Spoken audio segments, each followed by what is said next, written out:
And once again, welcome back. Such an exciting day. And, I know over and over again, I say that I have such a great opportunity to meet with and highlight entrepreneurs and, of course, friends of mine that do amazing things for our business community. So today's guest is no different. We are with my friend Dennis Postema, and we're going to spend the entire show together, you and I, because multiple things that we can chat about. So multiple. So with that, Dennis, awesome to have you here today. Why don't you tell everybody a little bit about yourself and your diverse background? Yes, absolutely. First of all, thank you for having me on the show. And yes, hopefully we can try to condense as much as all this fun stuff we got going on as possible. But I started in finance when I was 20 and continued that path. I have a few finance companies and got into helping financial advisors nationally and have a company that I work with that I do that for, and started a couple other financial firms, as well as then I started getting into motivation and nutrition. And I published my first book back in 2012. And so I thought I did it all the wrong way. Why don't I open a publishing company and start helping people do it right?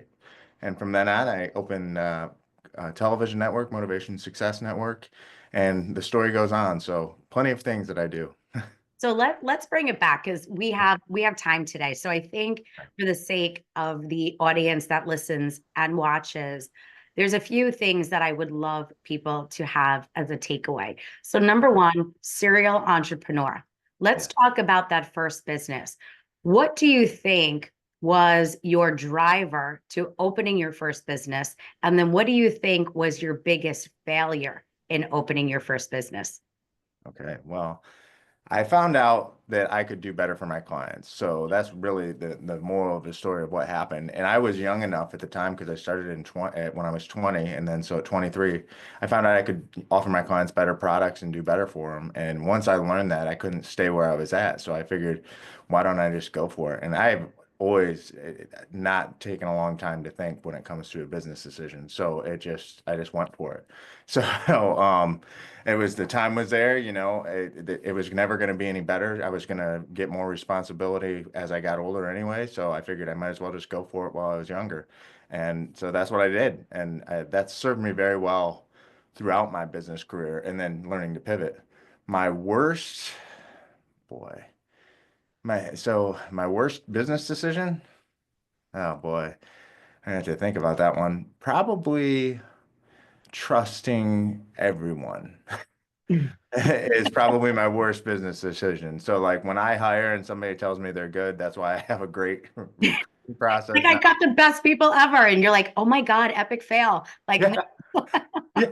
They told me they would be great. Oh, well, wow, surprise, surprise. Or a bad business partnership.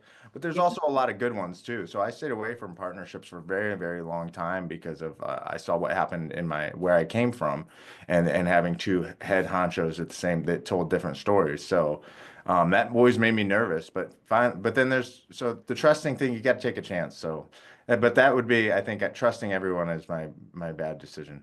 so I think as some of our viewers know, I opened my first business at 18. And like yourself, people are going 18. I was just getting out of high school and I worked for a company similarly to yourself.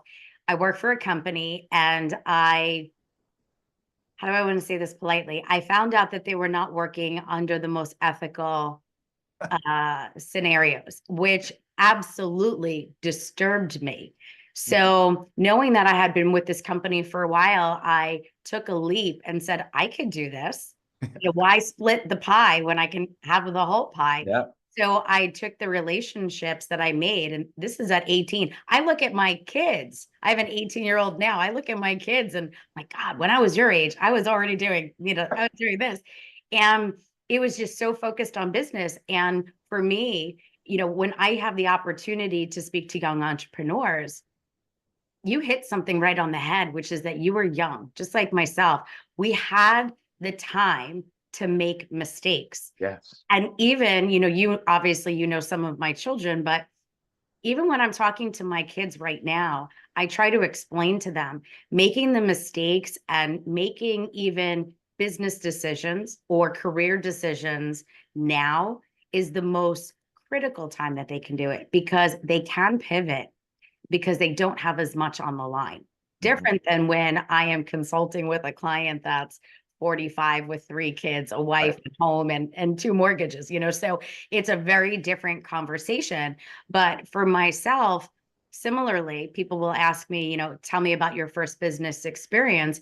And I think for me, one of the hardest challenges was just being young and needing to let people understand who I was and showing them and having that constant feeling like I had to let them know. I had to prove something. So did you go through that as well, saying, I might be young, but how did you work through the challenges where you had people that were seasoned in your industry that clearly had way more experience than you? Yeah, well, that's a very good question because I love that. To me, I always say well orchestrated chip on your shoulder is utilized greatly. So for me, that was fire to become the best and learn the most that I possibly could. That really drove me to really just buckle down and learn. I wanted to be the number one when it came to knowledge in my office and just constantly learn, learn, learn. Like I would spend hours and hours researching. I didn't even really become a student until I actually started a career, I would say. And even though I was going to college at the time. And that I remember one of our regional managers talking to me about, well, you have to do it this way, and you don't know, you're just young. And I said, hey, look, I'm not trying to be disrespectful, but I'm number 2 in the state and you're not on the chart. So I young and a little bit more cocky at the time, but so I really just use it as a good chip on my shoulder to really learn and I wanted to prove myself all the time, every day. People would say that, oh, you can't talk about finances, you're 20 years old, and well, if I've done the homework, yes, I can. And I think the biggest challenge that, you and I faced, or should say, just to show the scope of where we are today compared to where we started. I mean, I'm 28 years into my career, that in today's day and age, you and I, we're talking about researching and learning our trade and learning our craft, and we were competing against other like-minded, I don't want to say this disrespectfully, smart people within our industry that we respected.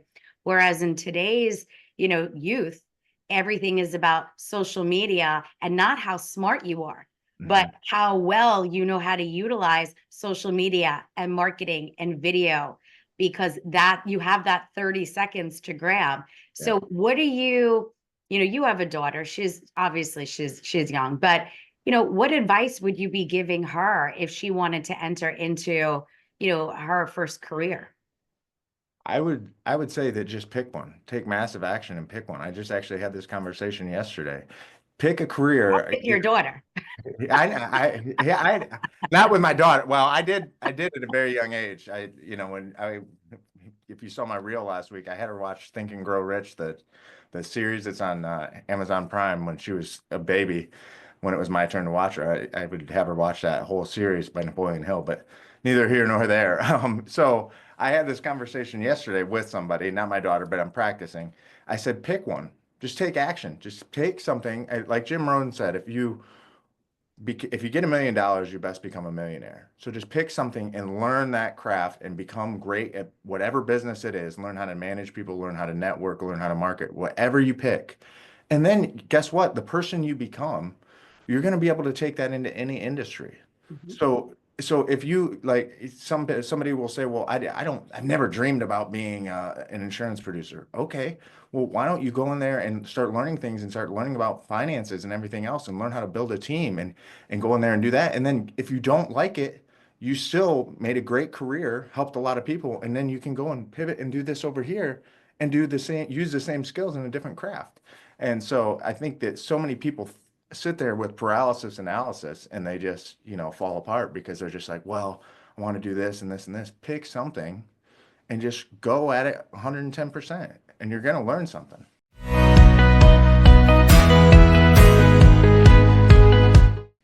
I love it. So once again, we are speaking with Dennis Postema, Motivation Success TV, and we are going to be with him all for our entire show today. So with that said, Dennis, welcome back.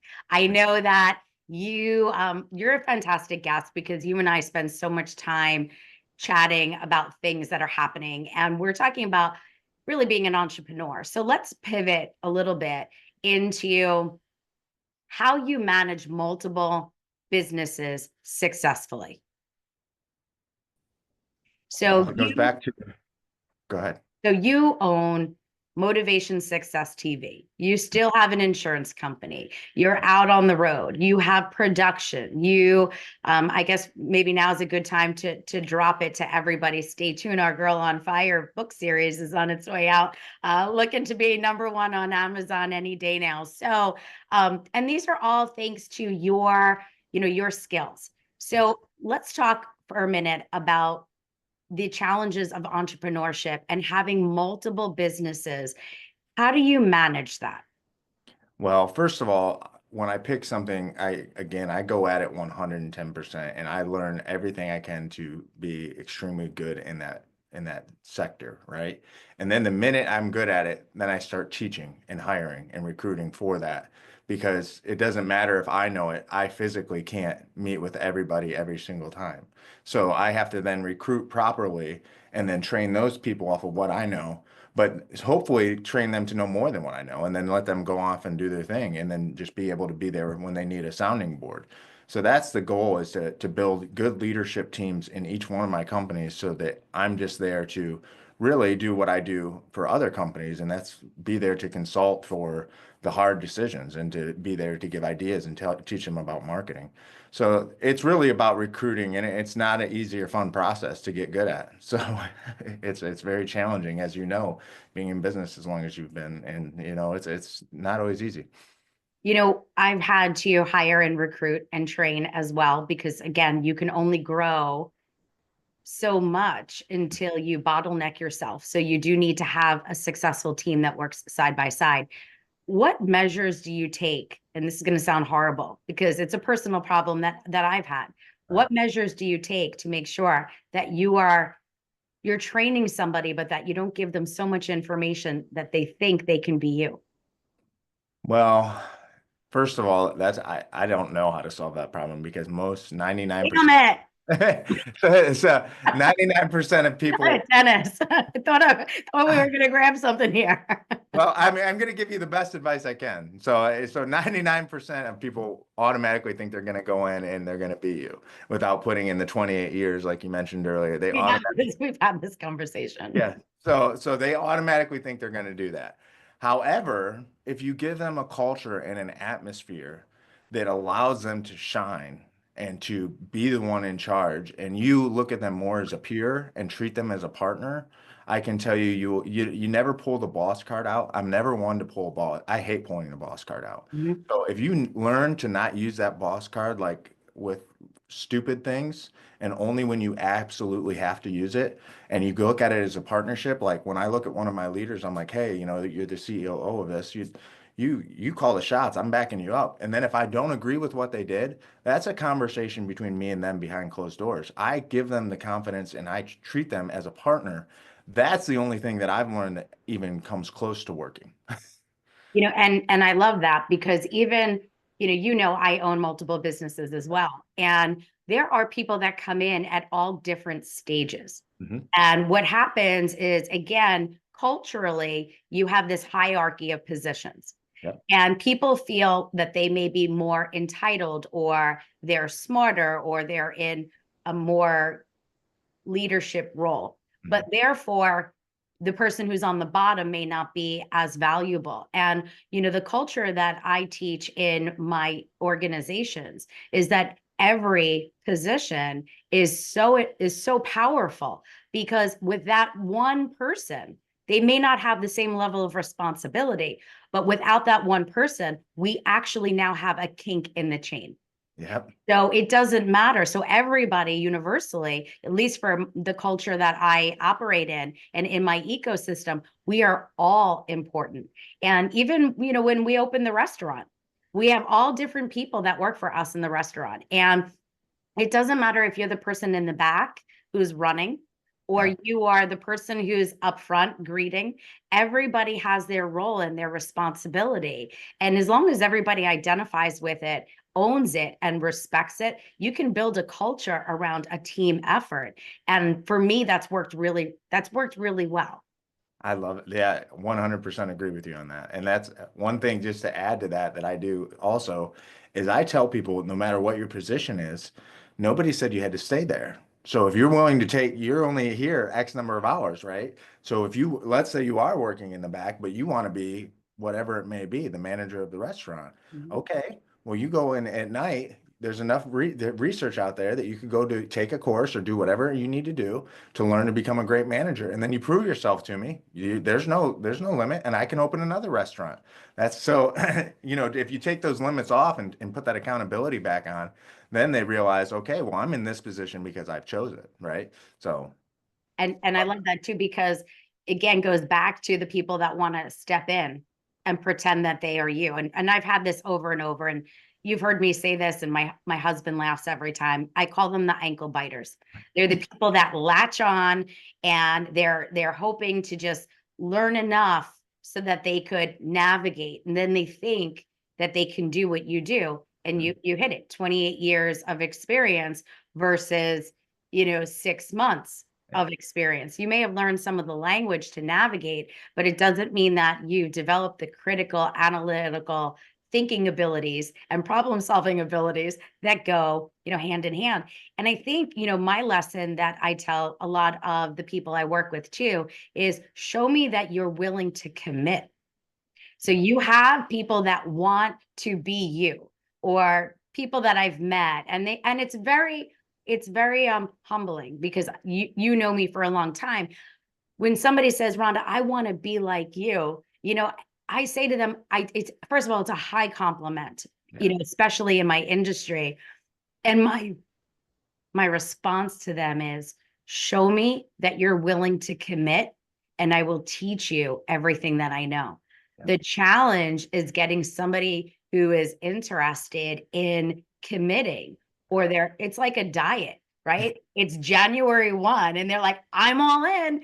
And then, by January 15th, they're like, yeah, I don't know if I like this, and I it's okay, but don't expect to have this great physique and fit into your clothes, like all the things that come with working hard.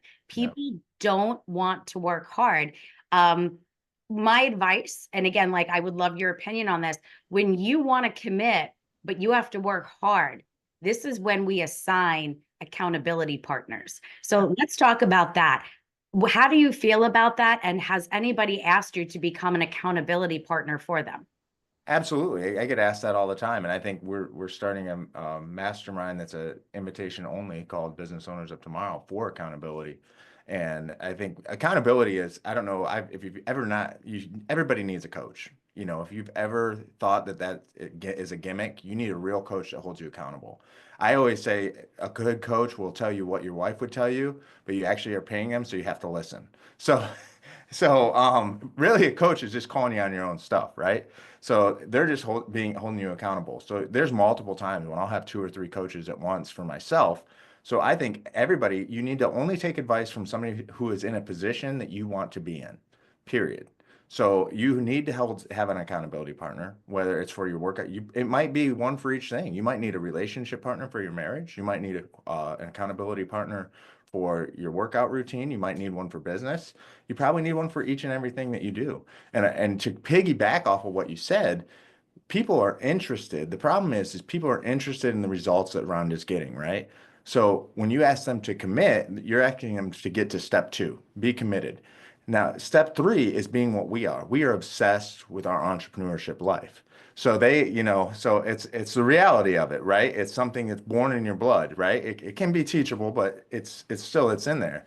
So if they don't even get to step two, which is great to get as many people to step two, because if you assign them an accountability partner, they're really going to do a great job. So that's kind of just to throw the steps out there. I mean, and controlling that obsession is, that's one of our battles as entrepreneurs, I think.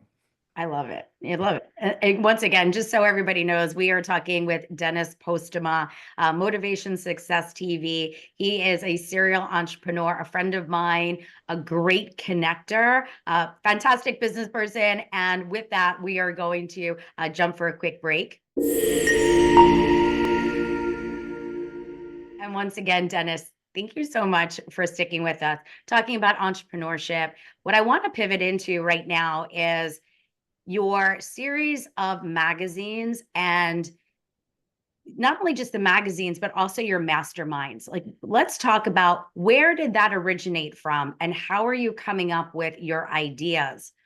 Yeah. Because so many people in today's market, they want to have a publication. I have my publication. It's a lot of work. So let's talk about the fact that you don't have one, you have several. Yeah. Let's start with, tell us a little bit about each publication you have and what industries they represent.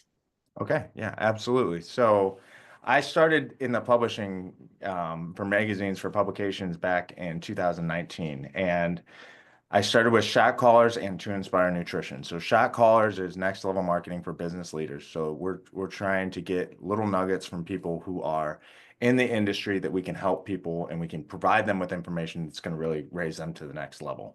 And the reason I started both of them, just to go back to that, is I saw what Darren Hardy did with Success Magazine and how quick that amplified what he was doing, and I loved it. And I've like absorbed all of his content that I possibly could over the years that he was doing it. And so I really I just took that model and I said, well, why don't we start our own magazine? And it was tough. I'm not, it's a lot of work. If anybody's trying to like, this is one of those things where not only accountability, but mentorship would really play a good role if you're trying to do that. Throw that out there. Because if you think it's a one, two, three or thing, it's not. So I started shot callers and then to inspire, I've always been big into nutrition because of my health issues that I've had over the years with ulcerative colitis and whatnot. I've always loved working out. And at times, what's one of the biggest downfalls of my careers have been not taking care of myself physically. And then what happens is then it messes up your business, messes up your family life and everything else. So that was the reason I started to inspire nutrition as a company and as a magazine. So that's my second one. We currently have Wealth X, which we're talking to people in the financial industry. That one's just rolling out and trying to get nuggets to share with really the whole nation and internationally about different finance things and different things going on in the market and from all different facets of finance. And then we have Rainmakers, which is also it's based around business, but a lot of people in real estate, a lot of people who are changing the game, a lot of people who are doing big production and different things like that that really just changing the game. So those are four of them, and then we have Stories of Perseverance, which is coming out is a new one. It's for children and parents with special needs. So children with special needs, that's coming out really quick, and it's going to be half of the magazine is for the kids, and the other half is for the parents. So if you flip it, it's the other half is for the parents. That's coming out for a nonprofit that I'm working with. And I think that's it. There's got to be one more, but I think that's it for now. So, that's uh, that's enough. I mean, one of the challenges is getting good content. yeah, So when, if I'm a reader of a publication and I'm getting your publication, why am I coming back week after week or episode or, tell us why. Why are we coming back? I love that question, Rhonda, because this is the game changer for me, and this is why we work so well together. Because I'm going to go out myself and I'm going to seek that expert that's going to help us for our topic for that month, and I'm going to interview them because I can't know everything about every topic. So I'm going to seek the expert in that. And that's the same thing we're modeling our mastermind after, is we're going to bring experts in that are going to teach. So you're going to get thousands and thousands of dollars worth of training. You get the nugget in the magazine when we interview somebody, but when they come in and teach like a master class, you're going to get nuggets like that. That's how we get our content. And then we also have multiple experts that we go to, along with some of my own different writings in there to put in the magazine that are going to help you. So content, we seek out people who are doing it and are proven that are doing it in the industry. That's the entire point. And what that will do, if you ever decide to have a magazine, TV show, or podcast, relationships are everything. And that networking piece, I wish I would have started it sooner. You and I have spoken about this because I have great relationships, and I think you can and it's safe to say, I'm going to say it Yeah. like this. We meet plenty of people that are successful. It's finding people that are either willing to share their knowledge or they're entertaining. Mhm. You know, I've had it. I'm again, we've had this conversation. I've I've interviewed people that I thought were going to be the most amazing guest because they just have so much knowledge, and all I wanted to do is just really take, this time to highlight, exactly how awesome they are and why I wanted them on the show. And I can't even air it because they're dry or they just go off on these other, I'm like, can we just stick to topic for 5 minutes? So when we're putting together, whether it's the magazine or even this show, I think production has a lot to do with it. And my mistake in the past, for those that are thinking about podcasting, don't go live unless you know who you are interviewing, because I've had plenty of, I'll say epic fails. I had one gentleman, and God, if he's listening, he'll be angry. I have one gentleman, music producer, music writer, has an album that has been out. He's somebody that is within my circle of influence in my industry of, for clients. And he asked me, I need to come on. I want to come on. The worst. I interviewed somebody else. We were literally interviewing and we're on video, and their doorbell rang and they got up and left. You know, you sometimes you just have no words. So if you're considering podcasting, just please until you know your base, don't invite anybody on video. Like, just don't go live. I think that's my advice right now in the beginning. Don't go live. I can pivot out of it because I'm skilled enough, right? We all know I know how to talk. So for me, it's okay. But we brought on guests that were dry, didn't know how to have conversation, didn't know how to describe a response that I may have been looking for. And it actually does not make for good content. Right. So know who you're interviewing ahead of time. And my thing, also, I like to not know who I'm interviewing. So for those of you listening, if you're thinking about podcasting, sometimes the element of surprise makes for the best guest. Not knowing who they are is sometimes very powerful because you can pull emotion and it's non-scripted. And I think that for those reasons, it works out really well. So how about for you? Tell me some stories that you may have had that somebody can learn from that have maybe been some epic fails. Oh boy. Well, that's actually why I started doing my other podcast, is to kind of have people on to kind of vet them for my before I get them in the magazine, because you can have some great people who have written awesome books, and I mean their knowledge is just wow. And then you get them on and it's like, yeah. So I had one podcast. It ended up being, and I wish it would have been live, to be honest with you, because I could have cut it off. It ended up being like for 2 hours, and I had, that was really rough one for me.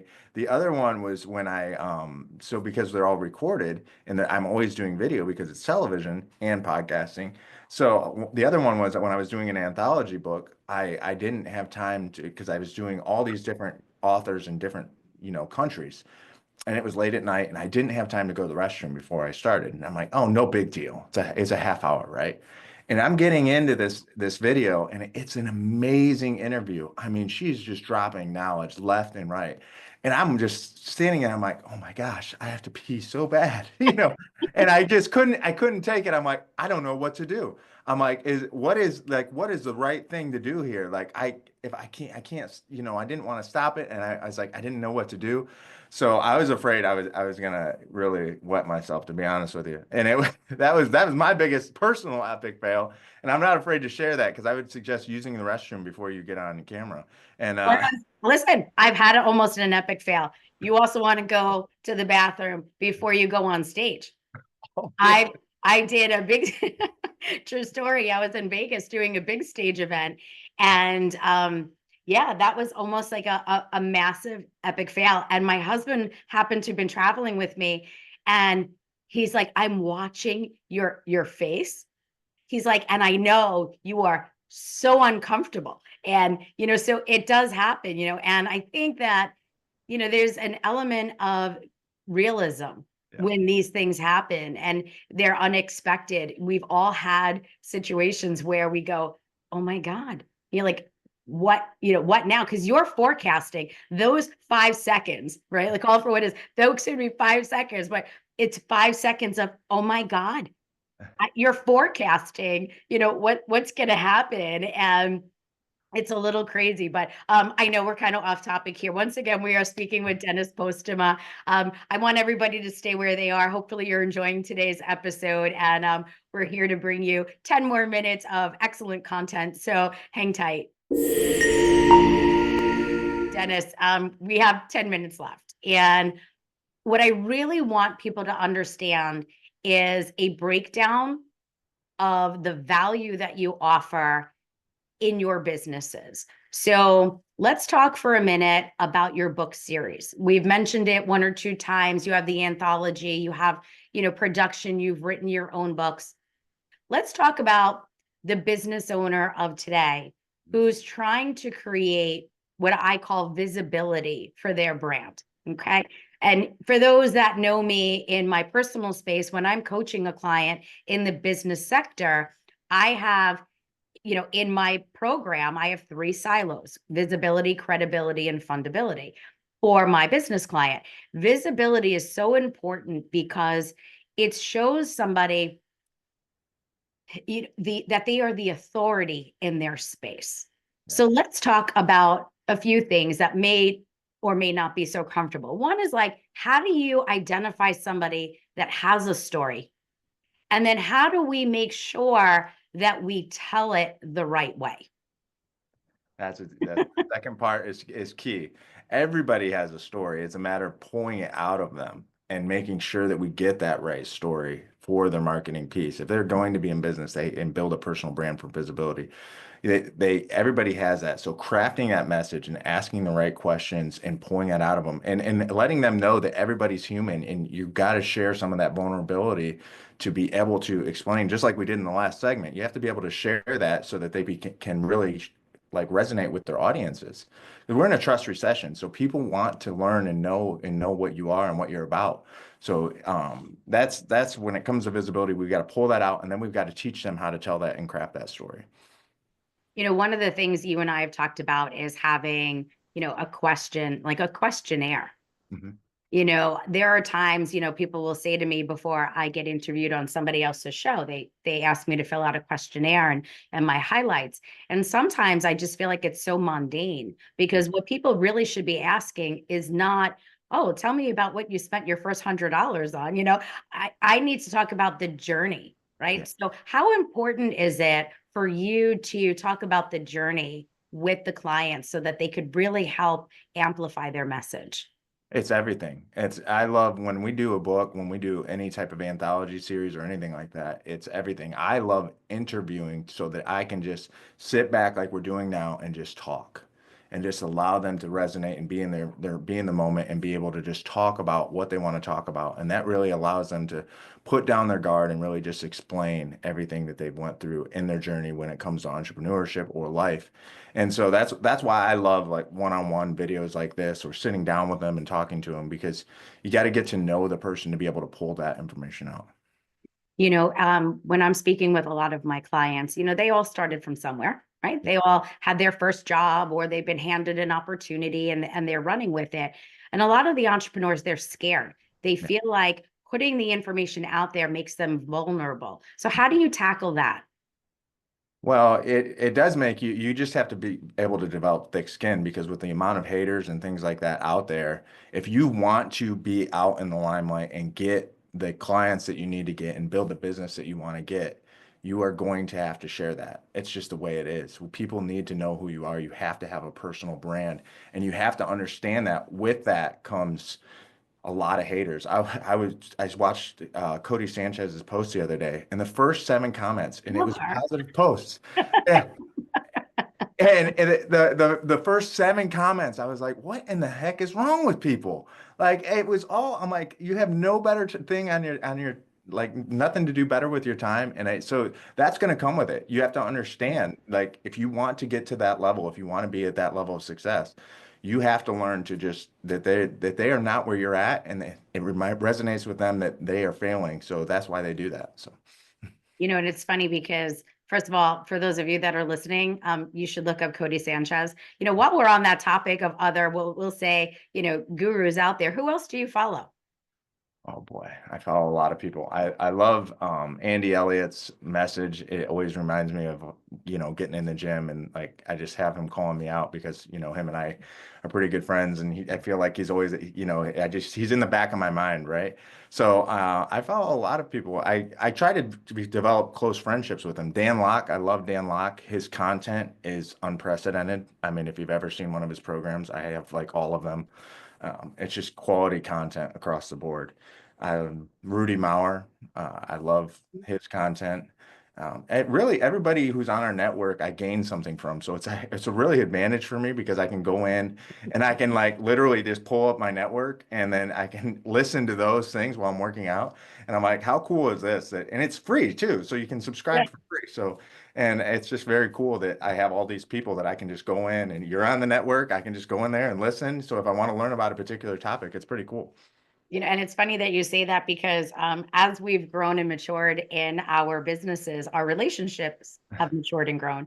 Yeah. And I followed somebody on social media for a while. They were a guru in my industry. I just absolutely loved him, respected him. And I joined a mastermind called Board of Advisors. And so if anybody's looking for a good, mastermind, until yours is ready to roll, let me know. So I joined Board of Advisors and I do my interview, and I'm interviewing with them and we're talking about the industry. And they said, oh, well, we need to introduce you to so and so. And I went, oh, I had like one of those starstruck moments. I said, he's here, like, Yes. and that's not me. I interview, professional athletes and celebrities all the time. But when you get a person that you admire and respect, that is a completely different ball game. It's a game changer. Yeah. So I said, listen, can you connect me? So 100. I felt like the biggest dork. But if Yeah. we're talking about being vulnerable, now he's a friend. Yeah. And same thing, like shout out to my partner, Derek Fay. Again, for those of you that don't know Derek, fantastic serial entrepreneur, venture capitalist, just an overall really good guy. But it's funny because like I was following I was following Derek's content, and here he is. He's like a partner of mine now. I work with him with his company called 3F, management, and my firm partnered with him to run 3F Financial. And, here these people will say to me, do you really know him? I'm like, yeah. Yeah, like it's actually kind of cool sometimes to turn around and be like, yeah, I do have some really great relationships that people would they take a lifetime just to get into a room with somebody, and these are people that I have access to. It's amazing. We've had such great journeys, and just for the sake of time, I think what's important as a lesson is that we're always growing and there's always somebody that we want to make a relationship with. So my advice to people, and I do this for myself, every year, think about 3 or 4 people that you want to meet, and then figure out what your challenge is, why you are not having access to them. Because the more important the person is, the reality is less people are probably reaching out than you think. They may have a lot of followers, but they're not having people ask for a direct relationship. I think if you take time and you try to create the direct connection, or you have a very specific request, just ask. I think you said it when we got started, analysis paralysis. People are just paralyzed by the thought of who they are or the power in which they have. And more often than not, somebody will take the time to respond. So with that said, Dennis, how do people reach you? How do they learn more about your businesses? Maybe being featured in one of your magazines, being featured in an anthology, getting a show on Motivation Success. Like, tell everybody how they can contact you. So you can always go to DennisPostema.com or motivationsuccess.com. My handles for Instagram and whatnot are Dennis M. Postema. So you can find me there. That's Postema. And you can find me in any of those spots. Now, any last words of wisdom? We have about a minute, before we get cut off by the network. So Absolutely. Yeah. First of all, Derek's content, the thing I love about Derek is it's all real. His content is so good when it comes to that. It's so good. But I want to say back to that and talking about getting those people that, make you geek out in those moments. Look at the relationship and what you're doing with them. Go into it like Zig Ziglar said, helping up people get what they want, and then you'll get what you want. Go into it with how can you help them? They have problems too. Look at you are now a partner. They have problems too. Don't go into it like, what can I gain? Or, oh my gosh, I met them and then run. What can you do for them to help them?